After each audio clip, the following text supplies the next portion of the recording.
수장님들 반갑습니다.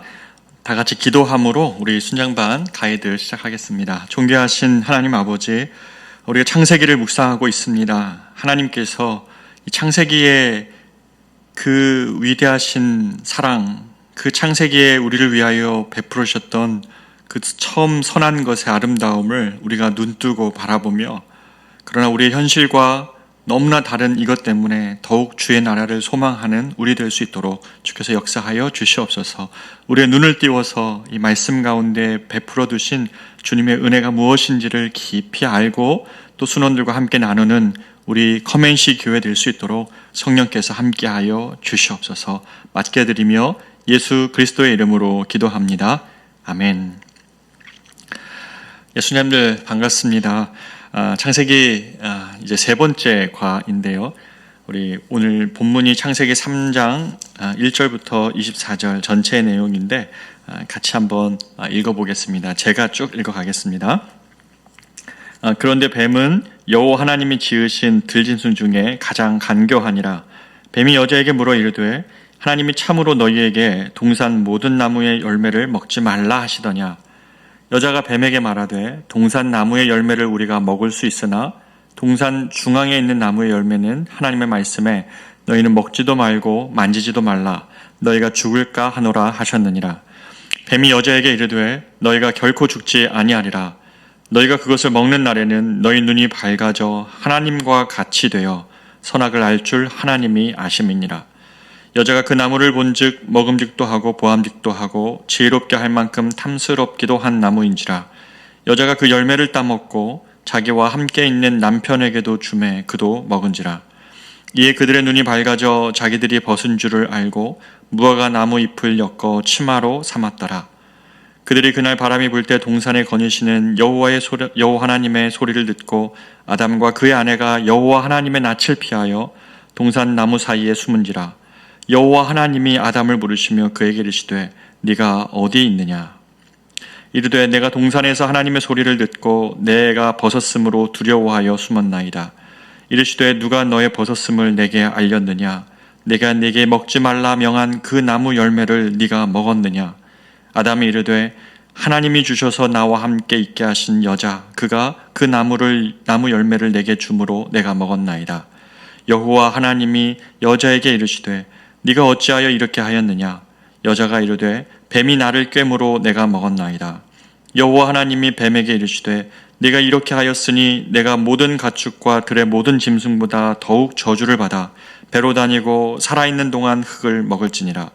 내가 너로 여자와 원수가 되게 하고 내 후손도 여자의 후손과 원수가 되게 하리니 여자의 후손은 내 머리를 상하게 할 것이요 너는 그의 발꿈치를 상하게 할 것이니라 하시고 또 여자에게 이르시되 내가 내게 임신하는 고통을 크게 더하리니 내가 수고하고 자식을 낳을 것이며 너는 남편을 원하고 남편은 너를 다스릴 것이니라.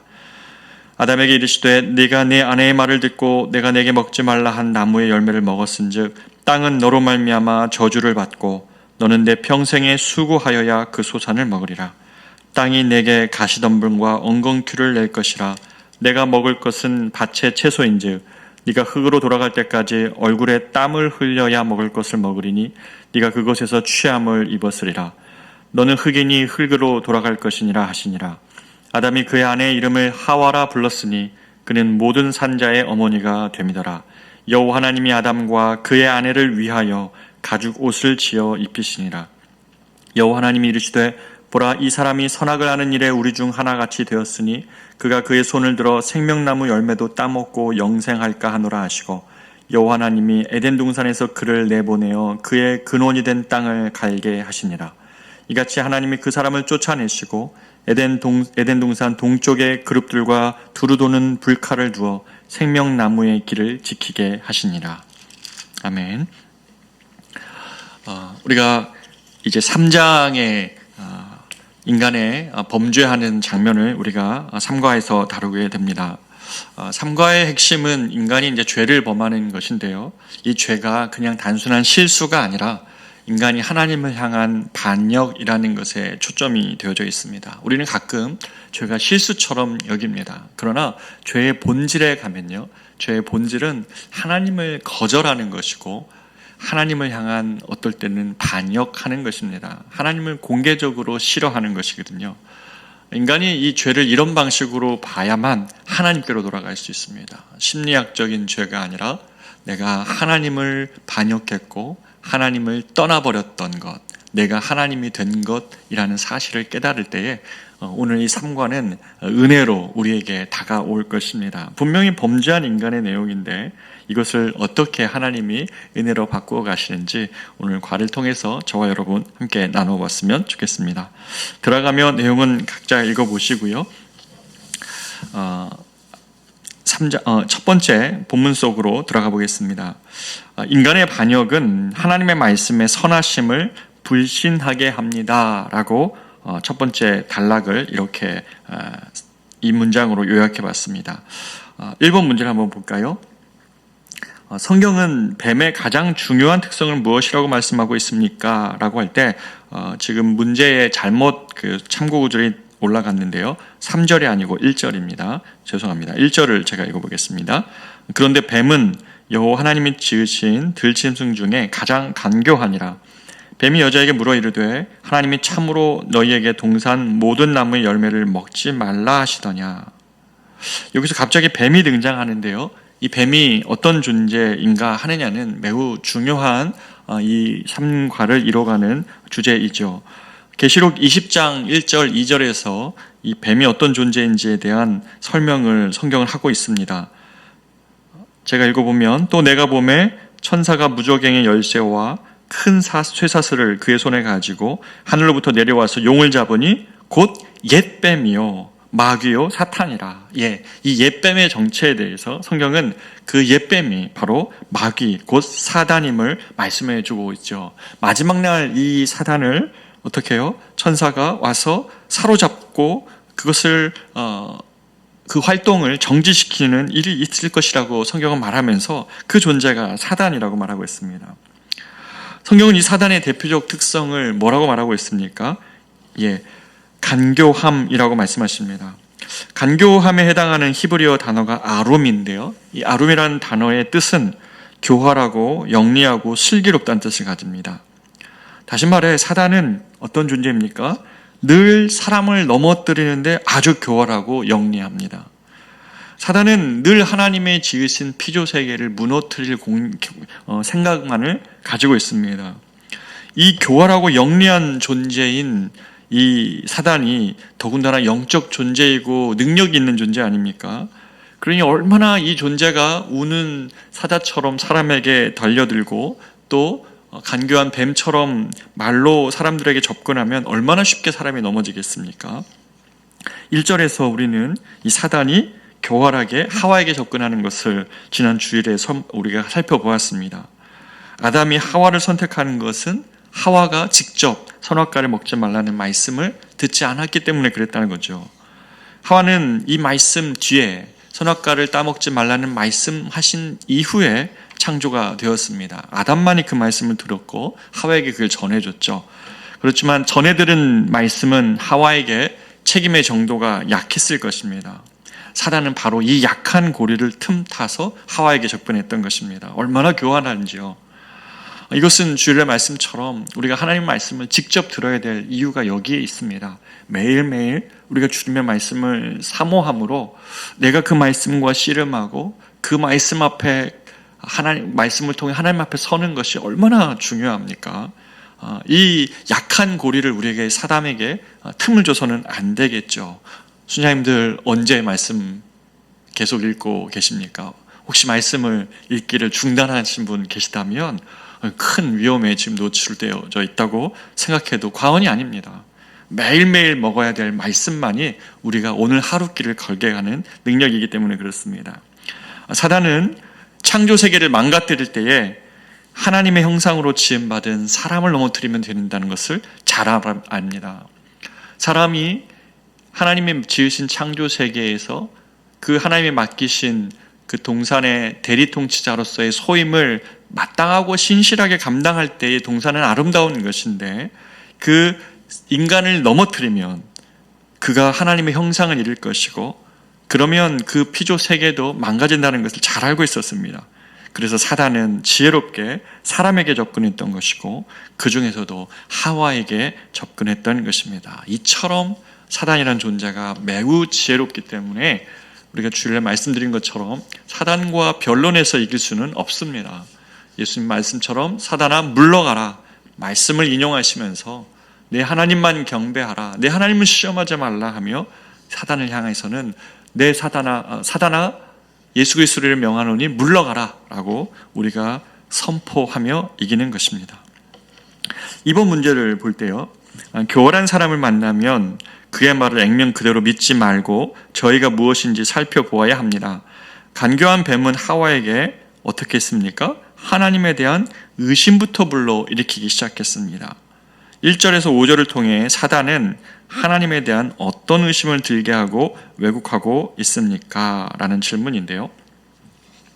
사랑하는 순장님들, 창세기 1장 2장과 창세기 3장 사이에 하나님은 하나도 변한 것이 없습니다. 그런데 지금 뭘 하고 있습니까? 사단은 동일하신 하나님, 여전히 선하신 하나님이신데 그 하나님에 대한 의심을 지금 하와에게 불러일으켜 내고 있는 것이죠. 이것이 얼마나 간교한 방법입니까? 만약에 사단이 하와에게 막 무슨 어떤 위압이나 어떤 막 무서운 모습이나 막 이런 식으로 접근하는 것이 아니라 말로써 지금 접근하고 있다는 것이죠. 의심을 불러일으키는 것입니다. 우리는 세상 속에서 하나님을 향한 의심이 딱 들어오면요, 우리 다 넘어집니다. 그것이 하나님이 변한 것이 아니라 세상의 생각과 사고 안에 우리가 계속 젖어들면 우리가 하나님이 어떤 분이신지 그분의 선하심을 놓쳐버리고 만다는 것이죠.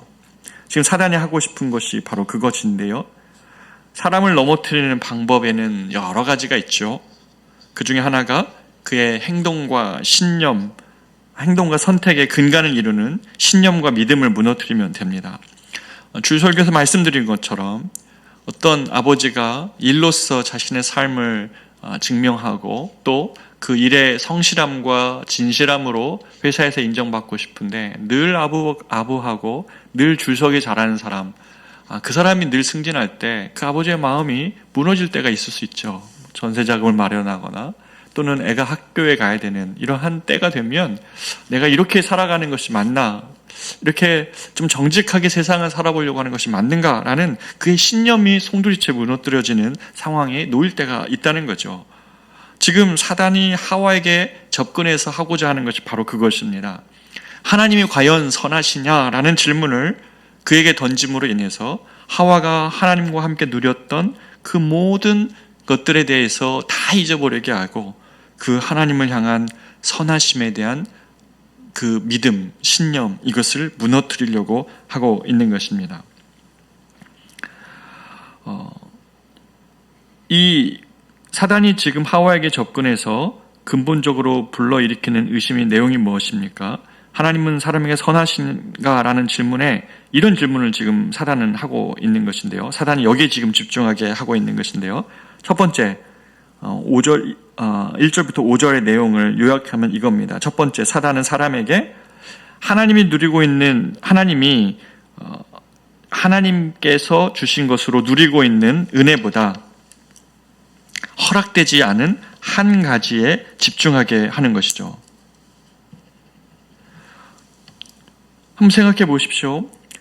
아담과 하와는 지금 창세기 1장, 2장과 3장이 바로 이어지는 것이 아니라 창조가 된 다음에 하나님의 선한 은혜, 하나님의 선하심 속에서 아담과 하와는 많은 은혜들을 누렸습니다. 동선 많은 과실들을 그가 먹고 또 하나님이 주신 그 풍성하심 안에서 그는 많은 은혜를 누리며 살아왔는데 지금 뱀은 하와에게 지금 누리고 있는 은혜보다 허락되지 않은 그 한 가지에만 집중하게 하는 것이죠.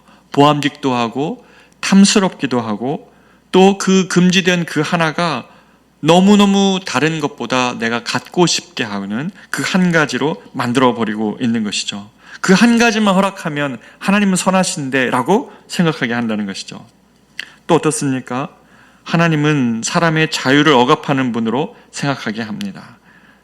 만지지도 말라는 말은 주님이 하신 적이 없는데 하와는 이 뱀에게 말할 때 하나님은 내게 그것을 먹지도 못하게 하는 뿐만 아니라 만지지도 말라게 하는, 마치 하나님이 우리의 자유를 억압하고 우리에게 우리의 어떤 기쁨들을 하나님이 빼앗아가는 그런 분인 것 마냥 그렇게 생각하게 만들죠. 여러분도 그렇지 않습니까? 신앙생활 하면서 하나님이 여러분에게 자유를 주시는 분으로 생각합니까? 아니면 여러분의 자유를 억압하는 분으로 생각합니까? 하나님이 주신 그 테두리 안에서 우리는 자유를 누릴 수 있는 것인데, 이 자유를 억압하는 분으로 때로 우리의 헌신하다가 보면 우리를 그렇게 몰아가죠. 우리의 생각과 마음 안에 하나님 너는 예수 믿고 자유하냐? 이런 질문에 선뜻 대답 못하는 생각으로 우리를 바꿔갑니다. 또 어떻게 지금 하와를 유혹합니까? 하나님이 금지하신 것을 범해도 아무 문제 없다고 거짓 안심을 시키고 있죠. 너 그거 선악과 따먹어도 아무 문제 없어. 그 뭐가 문제가 발생해? 이렇게 얘기하고 있습니다. 그리고 마지막으로는 네 삶이 네 것인데 네가 그냥 하나님 되면 되는 것 아니야? 뭐가 문제냐? 하며 의심하게 합니다.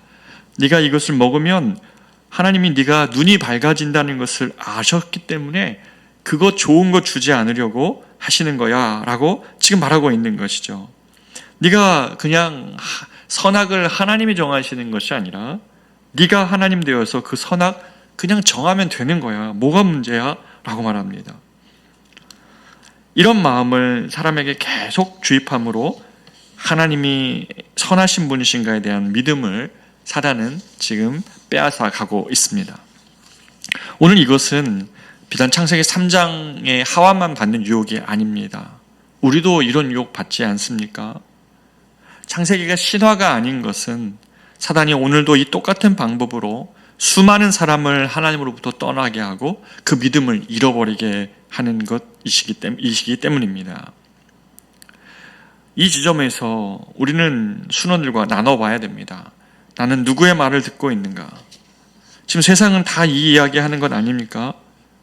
하나님이 선하신 분이 아니고 하나님 우리를 자유를 억압하는 분이고 하나님을 떠나도 괜찮고 네가 그냥 하나님 되어서 네 삶을 책임지면 되지 뭐 그렇게 하나님을 믿고 사냐고, 뭐 하나님이 선과 악을 정하시냐고, 무슨 하나님이 계셔서 너에게 삶을 인도하고 너에게 좋은 것 주시기를 기뻐하시는 분이시냐고, 너에게 금지된 것이 뭐가 있을 수 있냐고, 이런 말을 사단은 오늘도 세상을 통해 우리에게 하고 있습니다. 이런 말을 계속 듣고 있으면 하와처럼 우리도 넘어집니다. 하나님은 하나도 변하는 것이 없는데 하나님에 대한 의심이 우리 안에 확 들어오면 사단은 새치어로 우리의 영혼을 죽일 수 있습니다. 매일 하나님의 말씀을 듣고 있는가? 아니면 누구와 대화하고 있는가?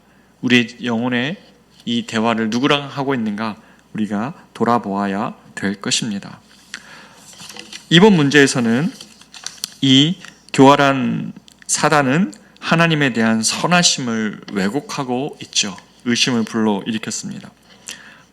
여기까지 우리가 살펴본다면, 관찰 질문이 끝났다면 3번 봅니다. 어린아이들은 종종 부모에게 엄마는 나에게 해주는 게 아무것도 없어 라고 불평합니다.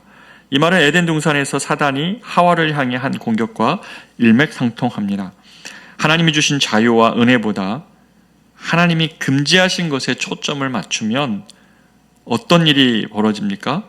6절 7절 여자가 그 나무를 본즉 먹음직도 하고 보암직도 하고 지혜롭게 할 만큼 탐스럽기도 한 나무인지라 여자가 그 열매를 따먹고 자기와 함께 있는 남편에게도 주매 그도 먹은지라 이에 그들의 눈이 밝아져 자기들이 벗은 줄을 알고 무화과 나뭇잎을 엮어 치마로 삼았더라. 금지하신 그 하나에 초점 맞춰서 하나님은 나에게 해주신 것이 아무것도 없어. 하나님은 나의 자유를 억압하는 분이야. 하나님은 나의 기쁨이 내가 기뻐하는 것을 기뻐하지 않으셔 라고 이야기하고 그 마음이 들 때 우리는 하나님에 대한 불신 속에 주님이 금하신 것들을 불순종하며 죄를 범하는 자리에 가게 되는 것입니다. 사랑하는 여러분, 순자님들, 우리가 하나님이 아담과 하와에게는 두 가지를 주셨습니다. 하나님은 동산 모든 나무를 먹을 수 있는 자유의 특권을 주셨습니다. 그러나 한 가지를 금하셨죠. 그 한 가지 때문에 인간은 하나님께 의존하며 살아가는 것입니다. 그런데 참 좋은 것은 우리가 하나님을 내 삶을 수고하고 무거운 짐진 자들아 다 내게로 오라 내가 너희를 쉬게 하리라. 내가 주는 짐은 가벼우니 내 짐을 가지고 이 땅을 살아가라. 이렇게 주님 말씀하실 때 우리는 어떻습니까? 하나님으로부터의 온전한 자유가 기쁜 것이 아니라 우리는 의존하며 기뻐하는 것입니다. 하나님이 주신 자유 속에서 동시에 의존하며 기뻐하는 것이죠. 세상은 자유는 어떤 의존하는 대상이 없어야 되는 것이라고 생각하지만 아닙니다. 인간의 참 자유는 의존하는 기쁨 안에서 온전히 누려지는 것입니다. 자녀가 부모에게 온전한 부모가 가지고 있는 모든 것을 자녀가 다 누릴 수 있지만 그 자녀는 부모님에게 의존하면서 그 모든 특권들을 누리고 기뻐할 수 있는 것과 똑같죠. 인간은 하나님 앞에 의존할 때에 진짜 기쁘고 자유를 느끼게 되는 존재입니다. 어떤 관계가 좋고 풍성하려면 금지된 기준이 있어야 된다고 주일날 말씀을 드렸습니다. 부부관계나 또 노사관계나 또 부자관계나 또 친구, 스승제자, 교회에서 성도 간의 관계도 마찬가지이죠. 어떤 선을 넘지 않는 그 안에서 우리는 자유할 수 있고요. 그 관계는 그것이 잘 지켜졌을 때 더 신뢰가 되고 더 사랑스럽게 됩니다. 금지가 있을 때야만 풍성한 관계가 그 안에서 누려지고 신뢰도 있는 것입니다. 마찬가지입니다. 선악과라는 금지된 것을 통해서 하나님과 피조물 간의 관계의 기쁨이 충만히 누려질 수 있었던 것입니다. 그렇기 때문에 선악과는 거기에 있었어야 됩니다. 그것이 하나님이 어떤 분이신지를 더욱 드러내주는 것이죠. 그러나 이 선악과라는 금지된 선을 넘었을 때 모든 선하고 좋은 것을 인간은 잃어버렸습니다. 죄는 그렇게 인간의 영혼에 감사와 기쁨을 빼앗아 가버렸습니다. 4번 문제. 오늘 당신은 죄를 실수와 실패로 보고 있지는 않습니까? 오늘 선하신 하나님을 향한 신뢰가 깨져서 죄의 삶을 살고 있지는 않습니까? 나의 마음을 솔직하게 나누어 봅시다. 이 내용을 보면서 1, 2, 3번의 내용을 좀 정리하면서 혹시 나도 오늘 하나님을 향한 선하심이 지금 깨져 있어서 내 마음에 이 하나님을 향한 멀리 떨어져 죄의 삶을 살고 있지는 않은가? 나의 마음을 솔직하게 한번 나눠보는, 이 하와 같은 마음으로 내가 살고 있는 것은 아닌지 한번 나눠보는 그런 시간이 되었으면 좋겠습니다. 두 번째 단락인데요. 인간의 반역은 하나님과의 관계 그리고 다른 사람들과의 관계를 깨트립니다. 8절에서 16절을 한번 읽어보시고요. 여기 5번 문제 보겠습니다. 죄 짓기 전 아담과 하와는 수치를 느끼지 않았기 때문에 감출 것이 없었습니다. 하나님 앞에서도 서로 간에도 완전히 자신을 할 수 있는 안정된 관계였습니다. 그러나 이 친밀한 관계가 죄로 인해 깨졌습니다. 먼저 하나님과 인간의 관계가 깨진 징후, 모습은 무엇입니까? 라는 질문인데요. 8절에서 10절이 그것을 잘 설명해 주고 있습니다. 그들이 그날 바람이 불 때에 동산에 거니시는 여호와 하나님의 소리를 듣고 아담과 그의 아내가 여호와 하나님의 낯을 피하여 동산 나무 사이에 숨은지라. 여호와 하나님이 아담을 부르시며 그에게 이르시되 네가 어디 있느냐? 이르되 내가 동산에서 하나님의 소리를 듣고 내가 벗었으므로 두려워하여 숨었나이다. 아담과 하와가 죄를 범함으로 인해 가장 안타까운 지점이 바로 이것입니다. 그 창조주 하나님, 그 모든 것에 근원 되시고 능력이시고 선하신 그분과의 관계가 깨져 버리는 것입니다. 우리가 사람과 사람 사이의 관계가 깨져도 무척 아프지 않습니까? 또 부자 간의 관계가 깨졌다고 생각해 보십시오. 그것만큼 아픈 게 어디 있습니까? 그런데 인간이 하나님과의 관계가 깨졌을 때에 모든 선한 것을, 모든 능력을 다 잃어버렸습니다. 고통스러운 형편에 처합니다. 하나님과 우리 사이의 관계의 깨어짐을 여러분 쉽게 보면, 가볍게 보면 안 됩니다. 여기에서 인간의 비극이 시작되기 때문에 그렇습니다. 너무 안타까운 장면입니다. 아담과 하와가 죄를 범하자 여호와의 낯을 피하여야 했습니다. 그리고 하나님이 두려워지고요, 하나님을 향해 숨어 있게 되는 것입니다. 죄는 그 근본 특성상 참으로 하나님과 사람 사이에 그 간극을 만들어 하나님과 우리를 갈라놓게 했습니다. 이사야 59장 1절 2절인데요. 여호와의 손이 짧아 구원하지 못하심도 아니요 귀가 둔하여 듣지 못하심도 아니라 오직 너희 죄악이 너희와 너희 하나님 사이를 갈라놓았고 너희 죄가 그의 얼굴을 가리워서 너희에게서 듣지 않으시게 함이니라. 얼마나 안타까운지요.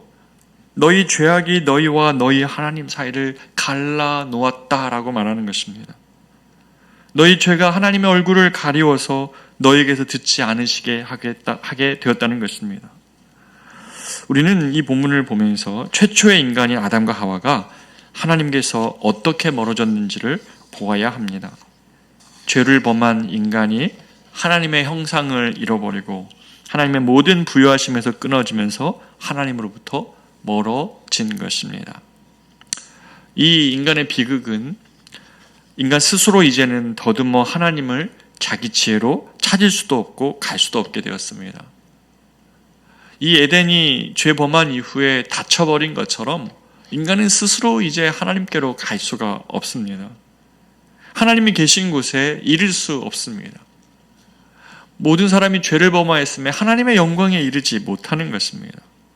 오히려 하나님의 낯을 피하여 숨게 되고 또 하나님으로부터 멀어져서 전도에 미련한 방법이 아니고서는 하나님께로 나아가는 그 길이 사라지고 없어지고 만 것입니다. 이것만큼 비극이 어디 있습니까?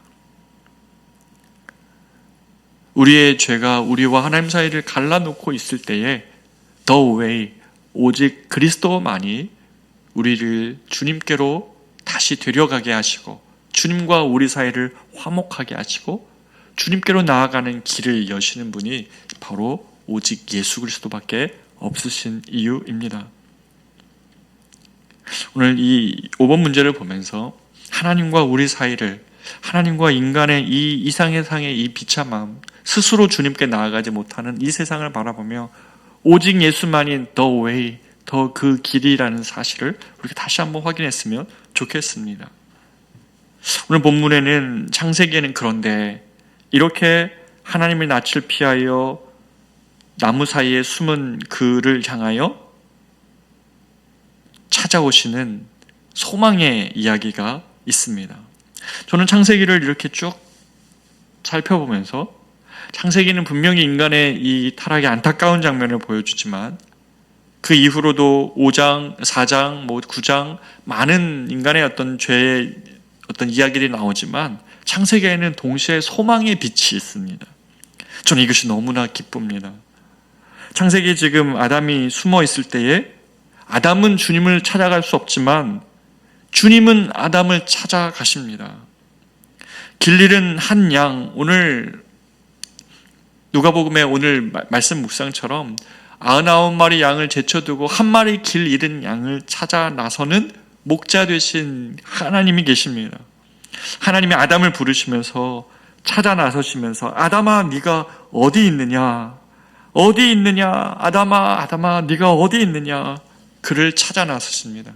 하나님과의 친밀함의 관계를 깨졌을 때에 하나님도 고통하시는 것이죠.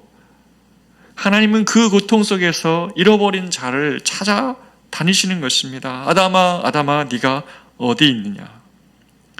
질문해 봐야 됩니다. 오늘 나는 어디에 있습니까?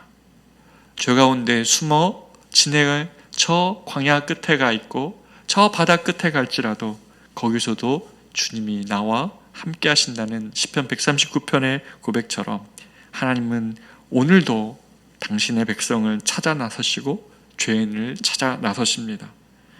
당신이 어디에 있습니까? 아담아 네가 어디 있느냐라는 하나님의 음성을 우리가 듣고 있습니까? 우리가 이 사랑 안에 이 수고로움을 기꺼이 감당하시는 아버지를 우리가 오늘 본문을 묵상하면서 같이 누릴 수 있었으면 좋겠습니다. 6번 문제인데요. 하나님은 우리가 온전히 이해받고 사랑하도록 창조하셨습니다. 그러나 죄를 범한 인간은 자신을 속속들이 드러내면 사랑받을 수 없다고 믿고 숨었습니다. 죄를 범한 후 하나님과의 관계가 서먹하고 멀어졌던 경험이 있습니까? 여기서 좀 나눔을 하셨으면 좋겠습니다. 우리는 죄를 범하면 숨게 되고 이 죄를 고백하면 하나님의 사랑이 끊어질 것이라고 생각합니다. 내 죄가 드러나면 하나님도 나를 미워하겠지 생각합니다. 우리 인간관계에서 많이 그러지요.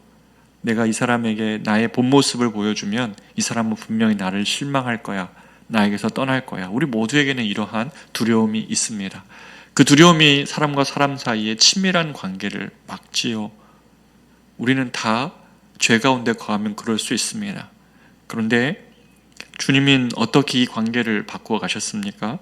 요한일서 1장 9절인데요. 만일 우리가 우리 죄를 자백하면 그는 미쁘시고 의로우사 우리 죄를 사하시며 우리를 모든 불의에서 깨끗하게 하실 것이요. 희한하죠? 죄를 범하여 숨었던 우리들이지만 죄를 자백하면 하나님은 미쁘고 의로우사 우리를 죄를 사하시고 불의에서 깨끗하게 하신다는 것입니다.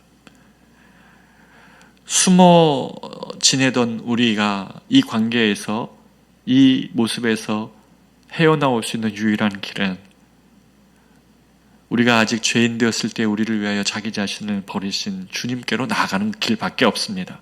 하나님은 다 아시면서 죽으셨습니다. 뭐가 부끄럽습니까?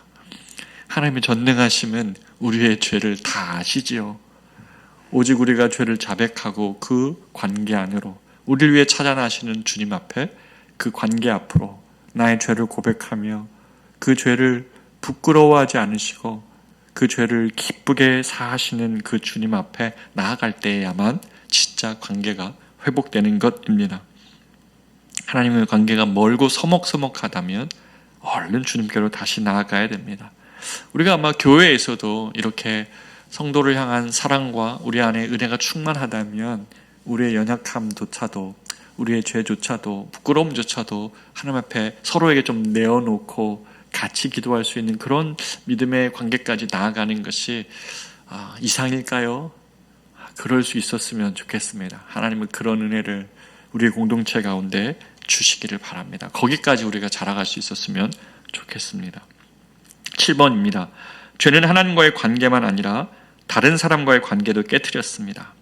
아담이 하와를 보았을 때 순수한 기쁨과 감격은 비난과 적대감으로 바뀌었습니다.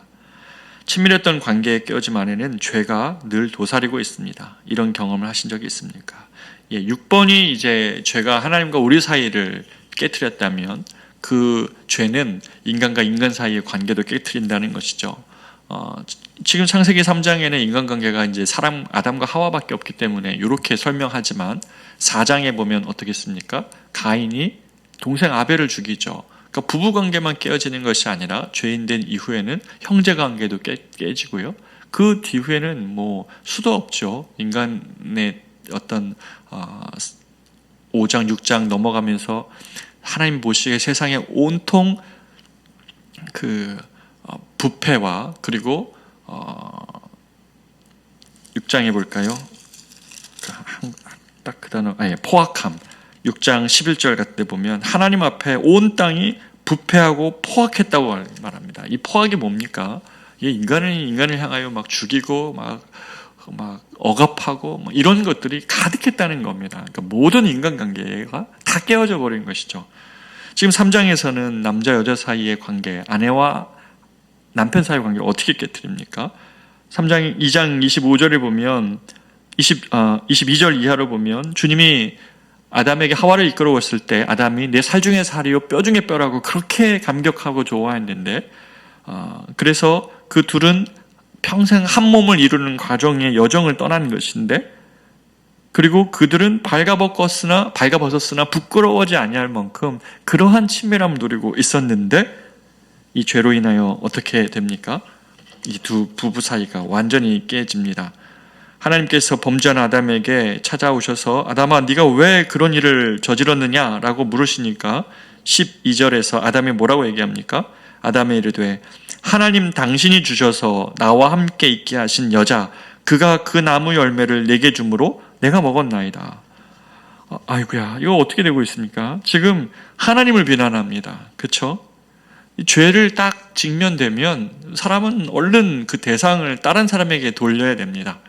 아담이 하나님 내가 범죄했습니다. 죄송합니다. 이렇게 반응하는 것이 아니라 내가 하나님한테 명령을 들었기 때문에 하와에게 말을 잘 못 전한 내가 문제였습니다. 이렇게 말하는 것이 아니라 하나님 당신이 나에게 이끌어왔던 저 여자 그리고 나에게 그 사과를 건네준 저 여자가 문제라고 그리고 저 여자를 주신 당신이 문제라고 책임을 전가하죠.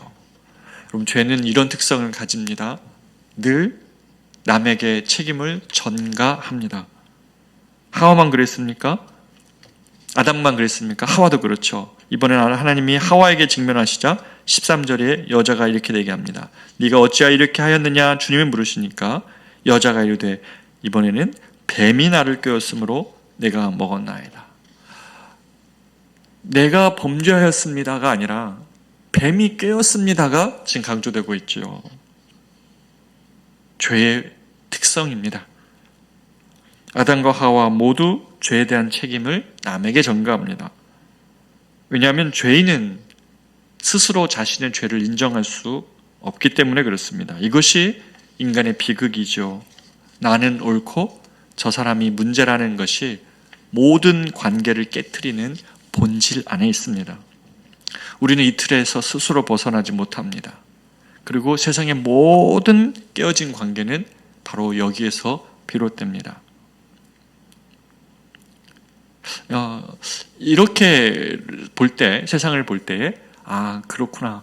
이 세상이 스스로 자신의 죄인됨을 깨달을 수 없고, 이런 관계 속에서 나는 옳고 저 사람은 틀리다는 관계 안에서 모든 관계가 깨어지는구나 라고 볼 때에 참고하는 구절로 제가 말씀드리는 내용을 가이드에 실었는데요.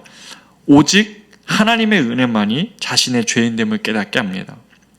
성전에서 가슴을 치며 기도했던 주님, 오 주님 내가 죄인이로소이다 라고 가슴을 쳤던 세리, 그리고 예수님의 그 물고기를 한꺼번에 많이 잡게 하시는 주님을 보면서 그때 예수님의 존재를 깨달았던 베드로가 주여 나는 죄인이로소이다 나에게서 떠나소서라고 말했던 베드로, 또 베드로가 오순절에 성령을 받고 설교하였을 때에 그 많은 회중이 마음이 찔려서 오호라 우리가 어찌하면 그러면 좋겠는가 라고 하며 회개함에 이르렀던 군중들, 이들은 모두가 은혜로 자신의 죄인됨을 깨닫게 됩니다. 인간은 스스로 절대 자신을 죄인이라고 인정할 수 없습니다. 자기의 죄를 볼 수가 없습니다. 오직 하나님의 은혜만이 우리 자신의 죄가 어떠한지, 얼마나 주홍빛 같은지, 얼마나 많은 것으로 내가 치장하며 내 스스로 안에 있는 그 참혹한 죄를 외면하고 사는지, 그 참혹한 붉은 죄에 대하여 눈뜨게 합니다. 그것이 그래서 은혜입니다. 은혜만이 죄인으로 여기게 합니다. 이 세상에 누가 자신의 죄를 깨닫게 해줄 수 있습니까?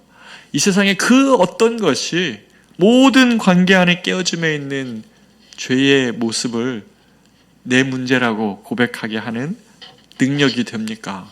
하나님의 은혜가 아니고서는 이 세상이 어떻게 다시 깨어진 관계가 회복되어질 수 있습니까? 오직 하나님의 은혜만이 그 일을 하지요.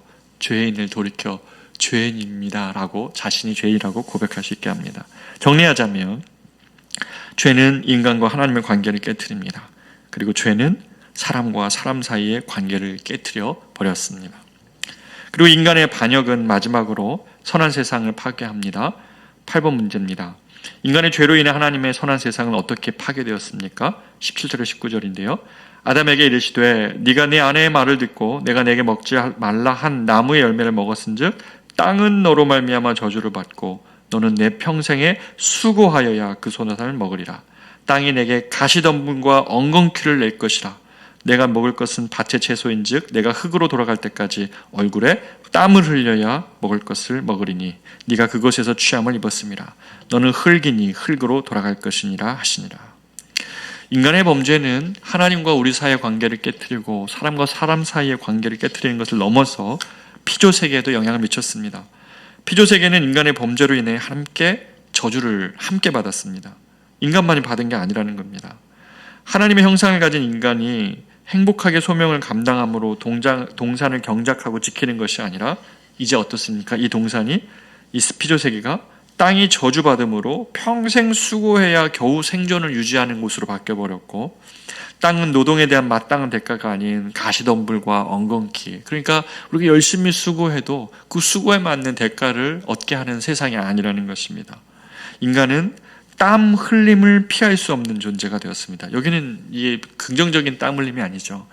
정말 땀을 흘려야 되는 노동의 힘듦을, 이 세상에 노동을 하면 얼마나 힘들게 사람들이 살아갑니까?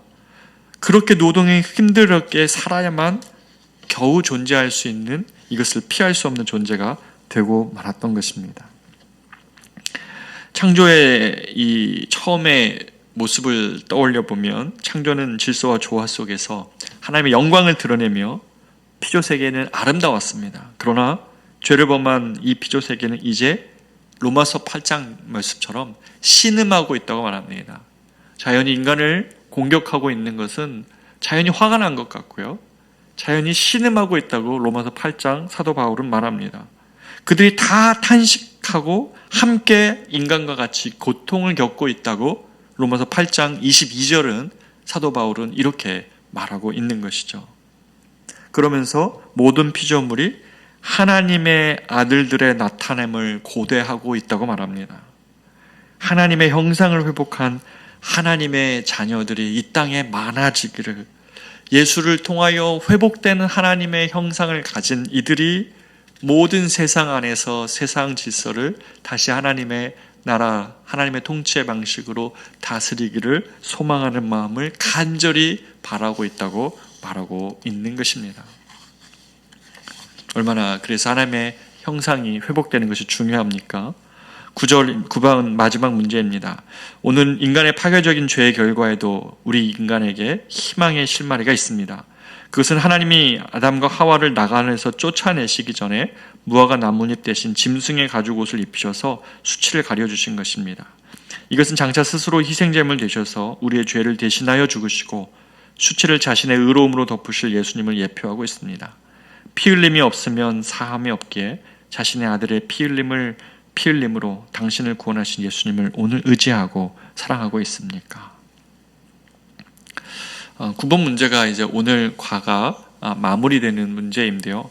8번 문제까지 이렇게 인간의 죄의 결과만을 놓고 보면 너무 암울하지 않습니까? 그런데 창세기 이 3장은 9번 문제로 끝나야 보게 됩니다.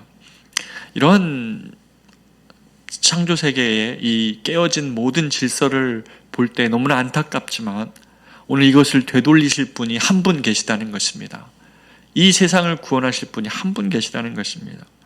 창세기 3장은 죄로 인하여 모든 피조 세계가 파괴된 것을 보여줍니다. 그런데 이 창세기 3장 속에서 구원의 내용의 이 조각이 있는데 그게 무엇이냐면 아담과 하와가 죄로 인해 처음에는 자신의 수치를 무화과 나뭇잎으로 가리려고 했습니다. 눈이 띄어져서 결국 자신의 수치, 죄를 보고 그 수치를 무화과 나뭇잎으로 가리려고 하죠. 그러나 죄의 수치와 부끄러움이 무화과 나뭇잎으로 가려지겠습니까? 곧 말라 비틀어질 것인데요. 하나님이 이 수치를, 인간의 죄와 수치를 가리우기 위해서 처음으로 주님이 피를 흘리시죠. 동물을 잡아서 가죽옷을 입히기 위해 피 흘리셔가지고 대신 누군가의 희생으로 인간의 죄를 덮어 주십니다. 그러나 이것도 역시 한계이죠. 이것은 뭘 상징합니까? 나중에 하나님께서 진실로 우리의 죄와 수치를 하나님의 희생양, 어린 양이 되어서 자신의 피를 흘리시며 우리에게 의로 옷 입혀주실 그 한 분, 예수 그리스도를 강력하게 희망하게 하는 말씀으로 우리에게 주시고 있는 것입니다. 우리에게 있는 죄와 수치가 어떻게 나뭇잎으로 가리워집니까? 인간은 사람에게, 우리 생각해 보십시오. 사람과 사람 사이에 우리의 모습이 다 드러날까 봐 우리는 여러 가지 것으로 우리를 포장하죠. 나의 직업, 나의 학력, 또 나의 외모, 또 나의 어떤 성품, 이런 것으로 우리는 막 다 포장합니다. 때로는 내가 했던 어떤 선한 행동, 이런 것으로 우리의 본 모습을 포장하죠. 그러나 인간의 모든 우리의 수치를 가리우려고 하는 것은 전능하신 하나님의 눈으로 보면 아무것도 아닌 것이죠. 나뭇잎으로 우리 수치를 가리는 것에 불과한 것입니다. 전능하신 하나님, 선과 악의 기준이 되신 주님이 어찌 우리 모습을 모른다는 말씀입니까? 이사야 64장 6절은 우리에게 이렇게 얘기합니다. 대저 우리는 다 부정한 자 같아서 우리의 의는 다 더러운 옷 같으며 우리는 다 잎사귀 같이 시들므로 우리의 죄악이 바람같이 우리를 몰아가나이다. 우리의 의가 뭐 같다고요? 더러운 옷. 이게 원래 의미가 걸레라고 말씀드리지 않았습니까? 우리의 의는 걸레 조각 같은, 너덜너덜한 걸레 조각 같은 걸로 우리의 수치를 가리겠다는 이러한 모습과 진배 없는 그런 가련한 모습이라는 것입니다. 그러나 주님의 의의 의복만이 진실로 우리가 하나님 앞에서 입어야 될 옷입니다. 이 의복만이, 주님의 의만이 우리의 불의에서 우리를 깨끗게 하고 덮어주십니다. 로마서 8장 21절 22절 말씀처럼 이제는 율법 외에 하나님의 한 의가 나타났으니 율법과 선지자들에게 증거를 받은 것이라. 곧 예수 그리스도를 믿음으로 말미암아 모든 믿는 자에게 미치는 하나님의 의니 차별이 없느니라. 아멘. 아멘. 얼마나 놀라운 의입니까? 나뭇잎, 그런 의 얼른 내려놓으십시오. 그걸로 안 가리워집니다. 그리스도의 의, 그분이 말씀에 순종하심으로 십자가에서 성취하신 그 의, 그것만이 우리의 의입니다. 고린도전서 1장의 말씀처럼 오직 하나님만이 우리의 거룩이요, 우리의 의요, 우리의 구원이십니다. 오늘도 이 주님이 계시다는 사실을 깨달으며 9번을 마무리하면서 이 파괴된 세상을 다시 회복하실 수 있는 유일한 구원자 되신 주님, 그 주님만을 붙들고 사랑하노라고 고백하며 이 한 주간 그 주님과 동행하는 우리 커맨시 교회 모든 교우들 되시기를 진심으로 바라고 이런 마음으로 마쳤으면 좋겠습니다. 기도하겠습니다. 하나님 아버지, 이 세상 그리고 나의 수치와 죄를 대신 담당하기 위하여 피 흘리심의 십자가에 달리신 주님을 이 시간 바라봅니다. 죄로 인하여 모든 깨어진 관계를 회복시키고자 화목제사 드리신 예수님을 이 시간 찬양합니다. 오셔서 우리의 소망 되어주시고 이 땅의 길이 되어주시고 우리를 회복시켜 주시옵소서. 모든 깨어진 관계 속에 있는 죄의 모습을 우리가 바로 보게 하여 주시고 우리를 이 죄에 대하여 눈뜨게 하여 주셔서 이것이 은혜라는 사실을 고백하며 하나님의 은혜 안에서 이 모든 깨어진 관계가 회복되어질 수 있는 은혜를 우리에게 더하여 주시옵소서. 우리 커맨시 교회가 이 세상에서 그리스도의 몸으로서 깨어진 세상을 회복하는 그리스도의 도구로 사용되게 하여 주시옵소서. 그런 예수를 닮은 길로 우리를 이끌어 주시기를 소망하며 예수 그리스도의 이름으로 기도하옵나이다. 아멘.